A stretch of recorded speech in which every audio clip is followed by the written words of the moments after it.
Pinupuri ka namin, O Diyos, Ama, Anak, at Espiritu Santo.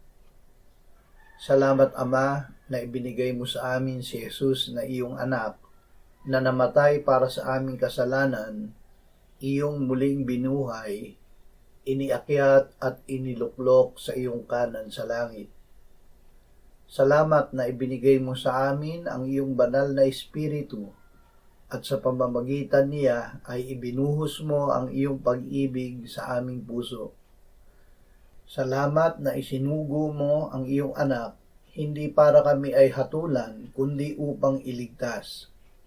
Kami na sumampalataya sa Kanya ay hindi mo hinahatulan. Salamat sa buhay na walang hanggan na bigay mo sa amin. Amen.